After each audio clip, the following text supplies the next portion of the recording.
Get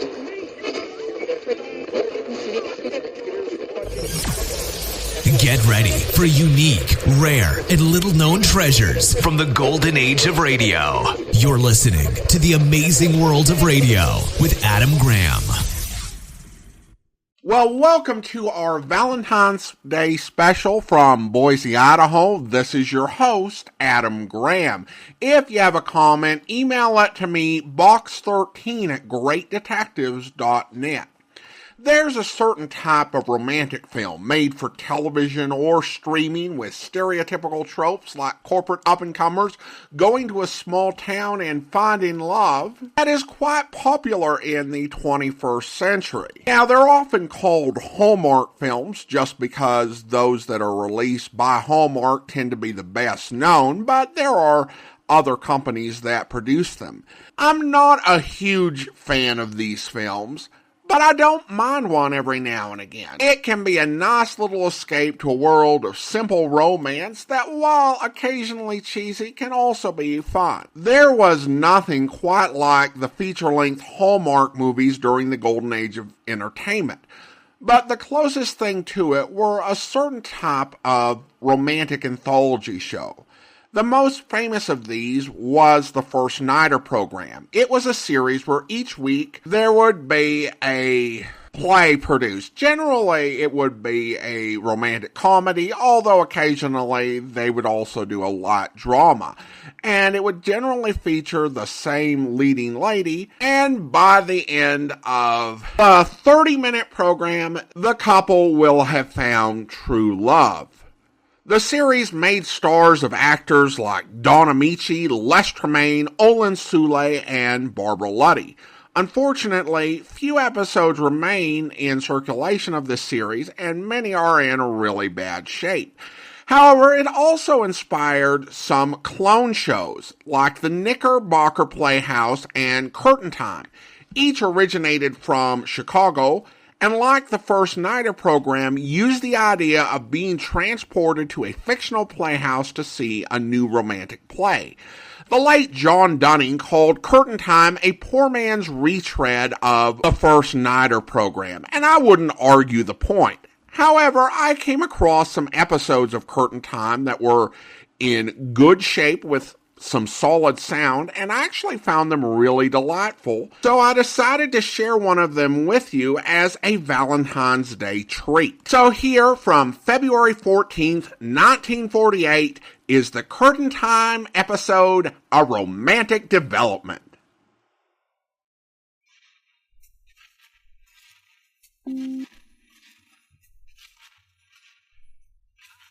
WMAQ, NBC in Chicago. 6:30 p.m. BULOVA, Bulova Watch Time. Bulova for dependability, beauty, value. America's favorite fine watch.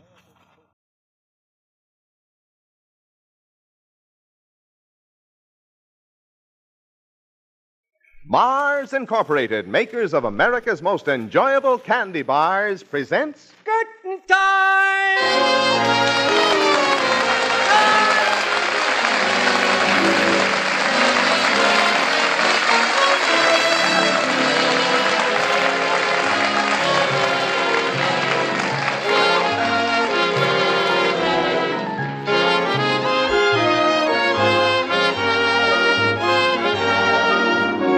Of Snickers welcome you to Curtain Time. This being St. Valentine's Day, the lobby seems more crowded than ever with young romantic couples.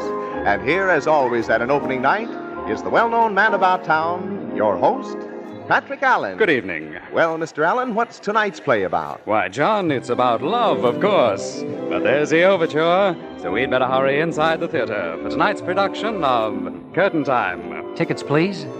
Thank you, sir.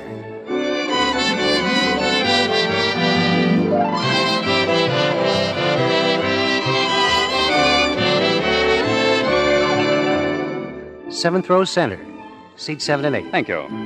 Well, now, these are fine seats, but the lights will be dimmed in a moment, so let's glance through the program.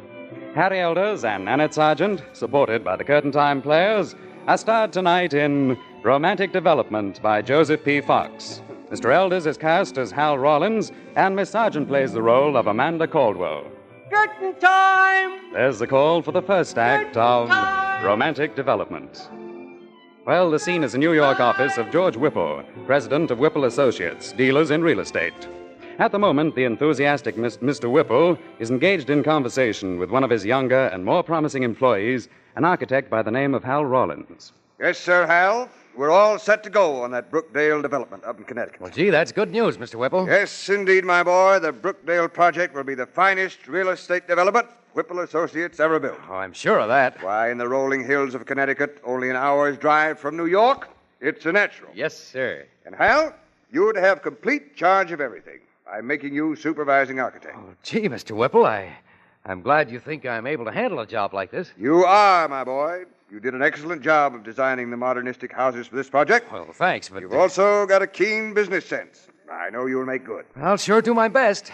Besides, I'm all worn out. Oh, that's too bad. Hal, I'm heading for Florida. I'm not going to look at a blueprint or talk to a contractor until Brookdale Acres is ready for his first tenant. And don't worry about a thing, Mr. Whipple. From now on, Brookdale Acres is my baby. Oh, there's one more thing, Hal. Oh, what's that? There's a dilapidated old house and barn bordering on our property up there. Oh? Buy them and tear the whole business down. Okay. They'd never fit in with our modernistic setup. Mm-hmm. Who owns the property, Mr. Whipple? The name's Caldwell. They're old-timers up there in Brookdale. I see. You'll probably have to do a little Yankee trading, but buy up that house and barn and get rid of them. That's the first thing I'll do. And, Hal? Yes, sir? You said the Brookdale project is your baby. Well, you bring that baby up right, and I'll see that you get a partnership in the firm. Mr. Whipple, when I get through with Brookdale Acres, we're both going to be proud of that baby.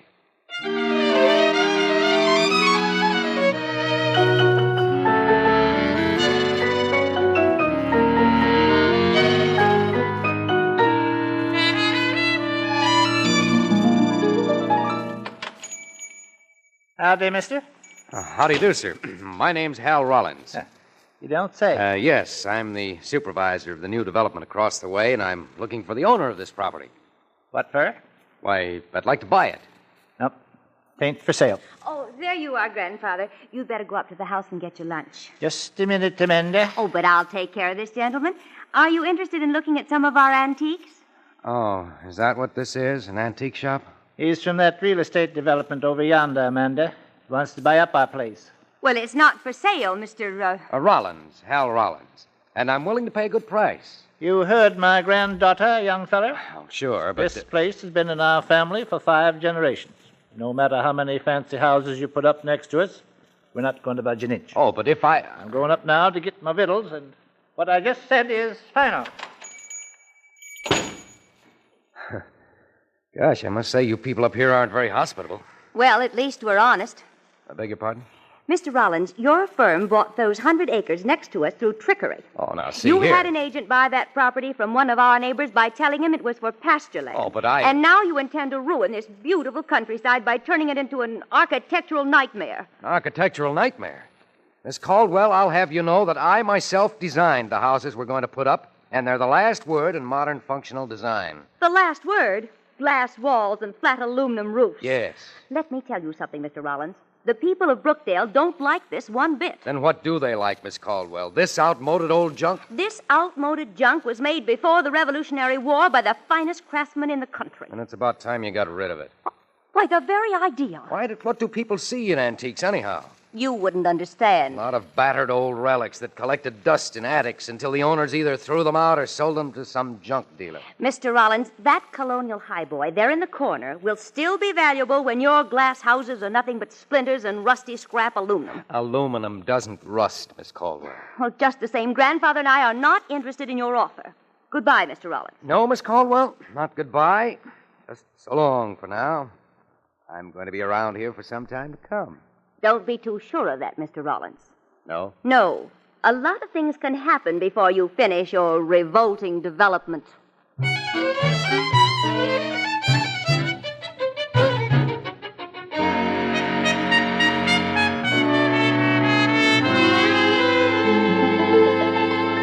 I'm sorry I had to ask you to come down here, Mr. Whipple, but I'm stymied. Hal, what's the trouble at Brookdale Acres, anyway? Well, you see... Why aren't you started? I should be in Florida by now. Yes, I know, but... You've been here 2 weeks now, and the ground hasn't even been broken for the first foundation. But I can't get anybody to work for me here in Brookdale. You can't get anybody to work? No. And if we bring in labor from the outside, our budget will go higher than a kite. Hal, I'm disappointed in you. Well, gee, Mr. Whipple. First, I told you to get rid of that Caldwell place, and you didn't. But I wrote you all about how the Caldwells refused to sell. I know. That's why I brought Tom Dobbs up here with me. You brought our lawyer along? Yes, Dobbs is down at the town hall now, looking up some records. He'll be phoning me here pretty soon. But, Hal, I still don't see why you can't get any help. Well, that's the Caldwells' fault, too. How is it their fault? Well, the old man, Amanda's grandfather, is the town moderator, and he called a meeting of the townspeople last week. Go on. Well, Amanda got up and made a speech against Brookdale Acres. As a result, the whole town's conducting a campaign of non-cooperation against us. Well, they can't. Hal, this has got to stop. Well, maybe we can stop it if there's some way of putting the Indian sign on the Caldwells. Say, I remember something now. What? Well, the last time Dobbs was up here, he found out that Barnaby and Amanda Caldwell don't own that land. Well, then what are we waiting for? Let's go talk to the guy who really owns it. Now, hold on, Hal. The Caldwells don't own that land, but they do own the old house and the barn. But who owns the land? Barnaby's half-brother, Jason Caldwell. And Jason and Barnaby haven't spoken to each other in years. You know, a family feud. Well, gosh, if we can buy the land from Jason Caldwell, all we'll have to do is move the house and antique shop off the land, and we'll be sitting pretty. That's probably Dobbs now. I get it. Brookdale Acres Realty Development. Whipple speaking. Oh, Dobbs. What'd you find out? You did? And you went right ahead and saw Jason, huh? Wonderful, Dobbs, wonderful. I'll see you later. Goodbye. Mr. Whipple is... It's all set, my boy. Dobbs checked the deed at the town hall and then went right over to see Jason Caldwell. And Jason sold us the land? He was so anxious to do something to upset Barnaby, he didn't even haggle over the price. Great. And I'm heading for New York as fast as I can. You're heading for New York? Yes, sir. I'm going to hire the fastest house movers I can get and bring them back to Brookdale Acres first thing in the morning.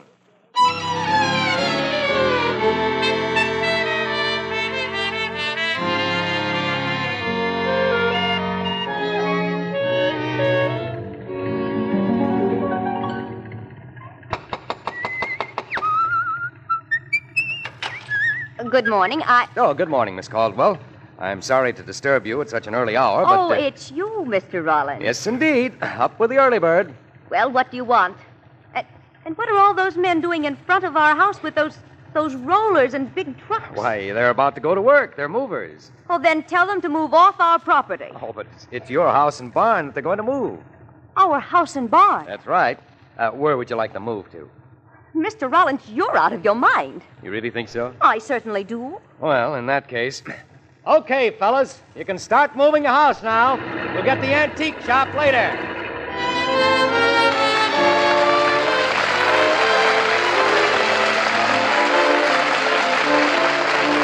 The curtain falls on the first act of tonight's Curtain Time play, starring Harry Elders and Nannette Sargent. And now, John Weigel. Today is Valentine's Day, that holiday which is always celebrated by the exchanging of gifts of fine candy. For candy is one little treat that all of us enjoy. And on Valentine's Day or any other day of the year, there is always time to stop for a moment and treat yourself to the taste thrill of a Snickers candy bar. From the moment you first open the crisp wrapper of a Snickers bar, you enjoy the finest in candy pleasure. A thick milk chocolate coating, a golden layer of smooth, creamy caramel, packed with crisp, whole roasted peanuts, and a soft nougat center that is richly flavored with fresh peanut butter and real malted milk.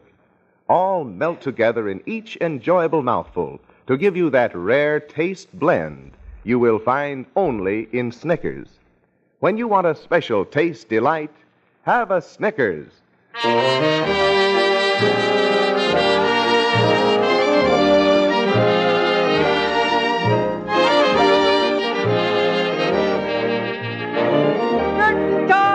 There's the call for the second act of Romantic Development, brought to you by the makers of Snickers. Amanda Caldwell and her grandfather Barnaby held up the development of Brookdale Acres by refusing to sell their property. Well, it turned out, however, that the land belonged to Barnaby's half-brother, who sold it to the firm represented by Hal Rollins. Hal, in fact, has just told Amanda that our house and barn are to be moved. Mr. Rollins, if you so much as lay a finger on this property, I'll have you and those movers put in jail. You will? For what? Why, for taking what rightfully belongs to my company? But you can't. As I told you, Miss Caldwell, this land is now owned by Whipple Associates. Well, even As so... for the house and that broken-down old barn you call an antique shop, well, I'm doing you a favor by moving them for you. Oh, you are? Yes. Well, Grandfather and I don't want any favors from you. All I know is I've got to get rid of this eyesore. You mean to call this beautiful old house an eyesore? Well... Why, this house is one of the finest examples of colonial architecture in the whole state of Connecticut. Look, Miss Caldwell, I'm not here to argue with you about our tastes in architecture. I have legal documents that say these buildings must be moved. Amanda, what's all this ruckus? Oh, Grandfather, our beautiful home, they're going to move it. Yep. Reckon they are, Amanda. But, Grandfather, can't we do something? Nope. The Whipple folks have the law on their side. You bet we have. Oh, but, Grandfather, this house has been here for generations. Now, don't take it so hard, Amanda. We'll find somewhere to put it. In the meantime, we'll just live right in the house while they're moving it. But where are we going to put the house? I reckon we'll find the place. Now, wait a minute, Grandfather. I've never known you to give up without putting up a fight. No use fighting this time, Amanda. The young feller's got us dead to rights. That's right. And as soon as you decide where you want these buildings put, I'll have the foundations made ready. And now you just get the buildings out on the road, young fella, and then head north. Okay. I'll let you know where the place is just as soon as you get the buildings off this land. Now you're being sensible. All right, fellas. Come on up here and start moving.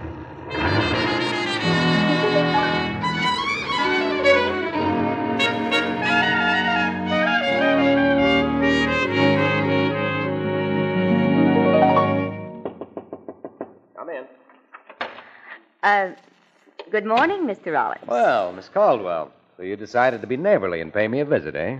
Goodness me, this is really quite a luxurious office you have here on the Brookdale development. Yes, but, well, we do everything in a big way. Well, I'm glad to hear that, Mr. Rollins, because I'm afraid you have a big job ahead of you. Well, I'm sure we can handle it. Good. Because Grandfather and I have finally decided where we want our house and antique shop put. I'm certainly glad to hear that. Now that we've got those buildings out on the street, the traffic has to go around by the river road. Yes, I know. Of course, I'm going to miss you, Amanda. Why, Mr. Rollins. In spite of our little differences, I think you and I could have a lot of fun together. You know, you're very beautiful. Mr. Rollins, I think we'd better get back to business. Oh, yes. Now, where do you want your house and antique shop moved to? Why, to St. Petersburg, Florida. St. Petersburg, Florida? I thought it might be a shock to you, but then, as you say, you do things in a big way. Well, sure, but... Moving our house and barn to Florida shouldn't faze a big-time operator like you. Oh, Miss Caldwell, you're out of your mind. And no, Mr. Rollins, I assure you I'm quite sane. But you just said... Of course, by the time you get our house and barn within sight of St. Petersburg, you'll probably be cutting out paper dolls. I'll say I will. Do you still think I'm beautiful, Mr. Rollins? Oh, but you can't do this to me. Good day, Mr. Rollins. Now, wait a minute. By the way, you'd better tell your movers to turn the buildings around and head south. Florida's south of here, you know.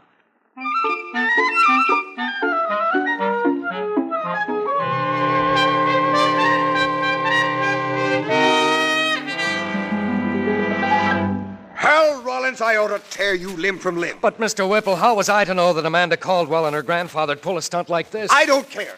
Here I've been on the verge of a nervous breakdown for over a year. So I plan to go to Florida for a rest. But I can't go because a house and barn want to go instead. Mr. Whipple, if you'll just... Rollins, if you don't get me out of this jam, I'll see that you never work for another real estate development company as long as I live. Oh, gee, I... Rollins, do something. Okay, but... Well, what are you going to do? I'm going right over to see Amanda Caldwell and tell her she can't do this to me.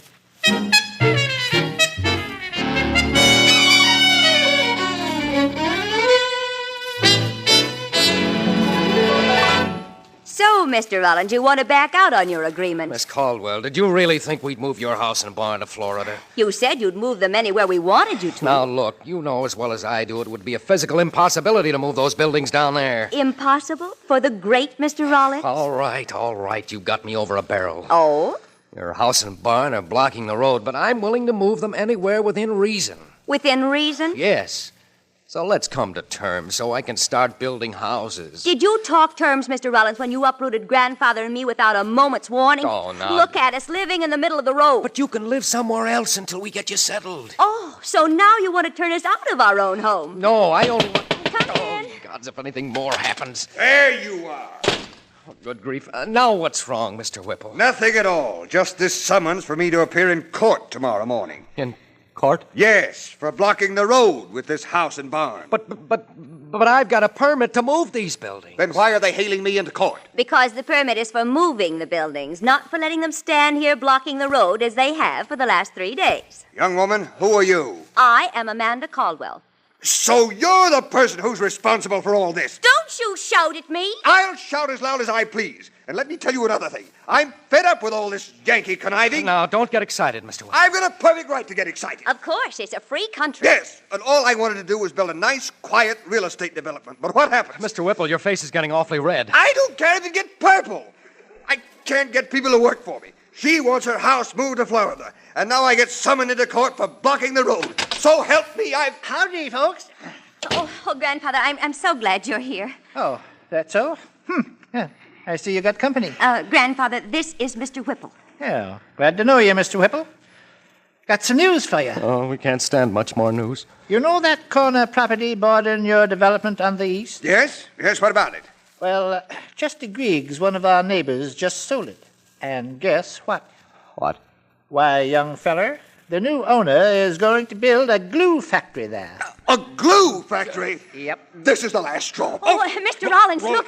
Mr. Whipple is turning purple now. Yep, Amanda, I'm sure glad we're moving to Florida. When that glue factory gets percolating, the wind from the east is going to be mighty powerful around these parts. Mr. Whipple, stop foaming at the mouth like that. Oh, dear me, his eyes are popping out of his head. Mr. Whipple, get a grip on yourself. I'll get a grip on myself and...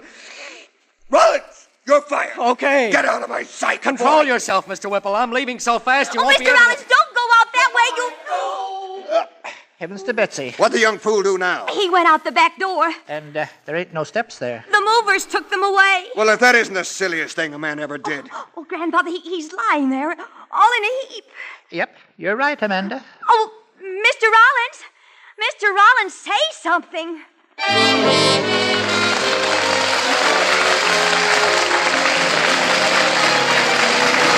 Before we bring you the third act of tonight's Curtain Time play, starring Harry Elders and Nannette Sargent, here is John Weigel. During the spring days, which will soon be here, boys and girls will stop often in the midst of an afternoon's play to enjoy the delightful treat of a Snickers candy bar. And this is a habit which many grown-ups will enjoy, too. For a Snickers bar makes any few spare moments in the middle of the day a truly delightful occasion for relaxation. With each bite of a Snickers bar, your teeth sink through a thick milk chocolate coating, a golden layer of smooth, creamy caramel, packed with crisp, whole roasted peanuts, and a soft nougat center that is richly flavored with fresh peanut butter and real malted milk. The milk chocolate, creamy caramel, crisp peanuts, and soft nougat all melt together to make every bite of a Snickers bar a thrilling treat, right down to the last delightful flavor that lingers in your mouth. When you want a special taste delight, have a Snickers.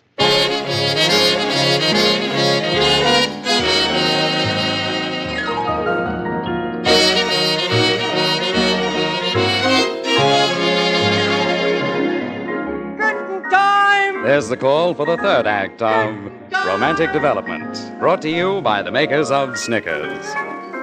Trying to move the house and barn owned by Amanda Caldwell and her grandfather has brought one disaster after another to Hal Rollins. The climax occurring when he stepped out of the back door of the house and discovered the steps had been removed. Well, it's now a couple of hours later in a bedroom in the Caldwell house. Hal, lying on the bed, is just coming to while Amanda stands nearby. Oh, gee. Where am I? Just take it easy, Mr. Rollins. You had a bad fall. Oh, it's you, Amanda. Hey, what's my leg doing in a cast? You hurt your ankle when you stepped out the back door. Oh, yeah, I remember. No steps. Grandfather and I got you to bed and sent for the doctor. Doctor? Oh, sure. The cast. Yes. Of course, he gave you something to ease the pain first, and then he... You know, Amanda, you must be my jinx. Must I? Ever since I met you, I've had nothing but trouble. Which is not my fault. Well, it's a matter of opinion. But, say, will you get my clothes? I've got to get out of here. The doctor's orders are that you're not to move out of bed for at least 2 weeks. What? Here, I've brought you some chicken broth. Wait a minute. What's in that broth? Arsenic? Oh, come now. I'm trying to help you. Yeah, fine help you are. You got me fired. Well, you're working again. I am? Yes. In view of what happened to you, Mr. Whipple has reconsidered. What? That means I've still got a chance for that partnership. Well, yes, if... If what? I had a talk with Mr. Whipple. Go on. Well, you see, Grandfather and I didn't object to having your new real estate development next to us, but we couldn't stand those awful glass and metal houses you designed. What's wrong with those houses? Well, they're not in keeping with the Connecticut tradition. They'd absolutely ruin Brookdale. Well, of all the... Now, if you can design some colonial I houses... get it. If I build colonial houses in the Brookdale development, you'll call off this feud, huh? Well... Miss Caldwell, I won't do it. Very well. I guess we'll just have to go ahead and move the house and antique shop to Florida. Oh, good grief. How did I ever get into this? There is a way out, Mr. Rollins. Oh, sure. You can blackmail me into designing the kind of houses you want. Shall I get your drafting board and the instruments so you can begin right away? What can I do? I'm helpless. That's true. But someday you're going to thank me for this. Amanda. Yes, Hal? Do you know what I think you are? No, what? I think you're a scheming Yankee Lucretia Borgia.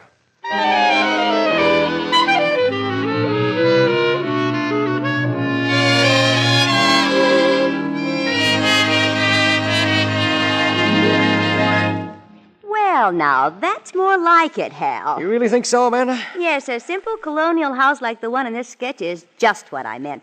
Incidentally, I've already shown it to Mr. Whipple. Oh, you have? Well, I still maintain I'm being forced to do this. Mr. Whipple thinks it's a great improvement over your other designs. But it was his idea to make the houses modernistic. Well, I changed his mind for him. What's happening? The house is beginning to shake. Oh, don't be alarmed. The men are just moving it again. To St. Petersburg? No, back to where it came from. But you don't own that land. Well, I'm sorry to disappoint you, Hal, but we do. But... Mr. Whipple gave it to Grandfather and me. Whipple gave it to you? Well, you see, the court ordered Mr. Whipple to get this house off the road within a week. And there was only one place it could be moved in that time. I don't get it. Well, I made another deal with Mr. Whipple. He's giving us back the land, and we're giving him permission to move the house back on it.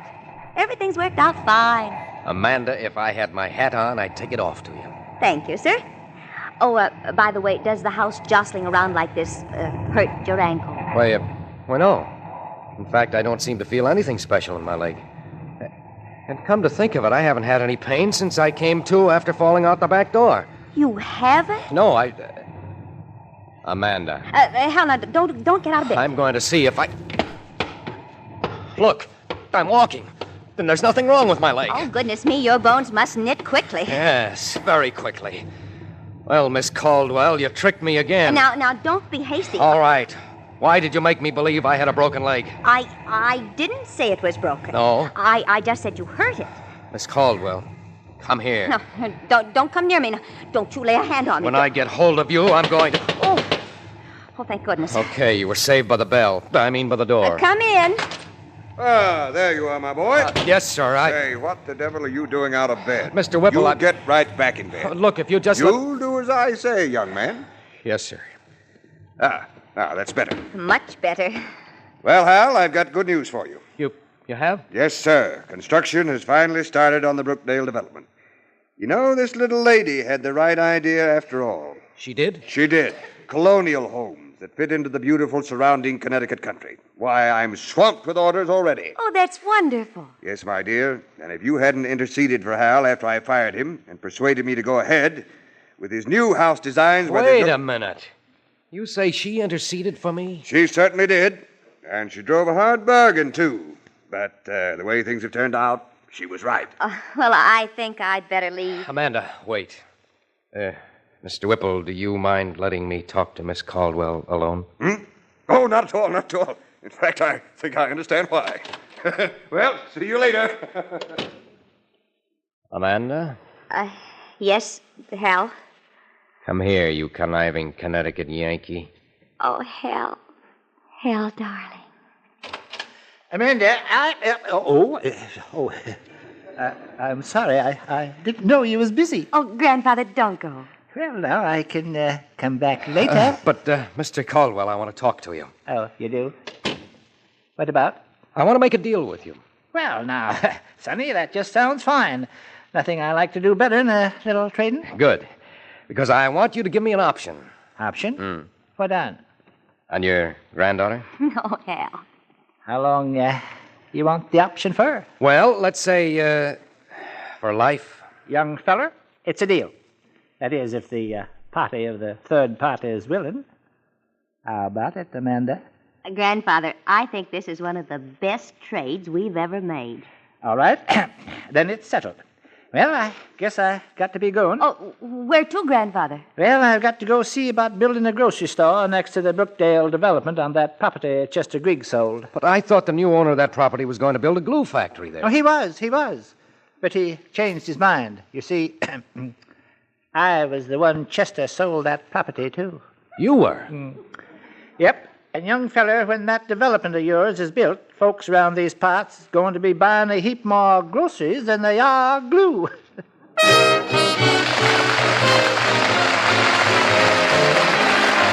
curtain falls on the last act of another Curtain Time play, brought to you by the makers of Snickers.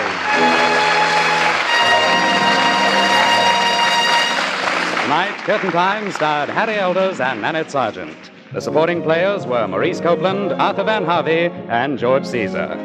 The Curtain Time music is arranged and conducted by Bert Faber, and the entire production is directed by Harry Holcomb.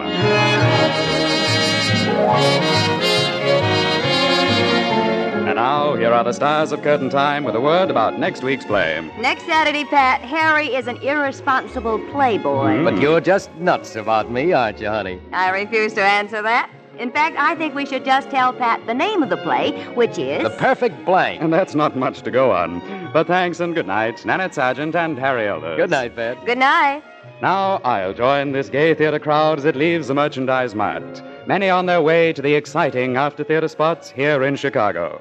Until next week, then, this is Patrick Allen reminding you of your date every Saturday, same time, same station, when the makers of Snickers present... Curtain Time!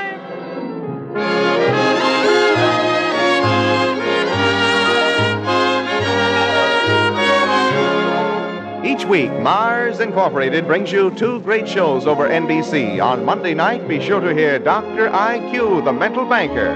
And next Saturday, be with us again for Curtain Time. Remember, when you want a special taste delight, have a Snickers. This is NBC, the National Broadcasting Company.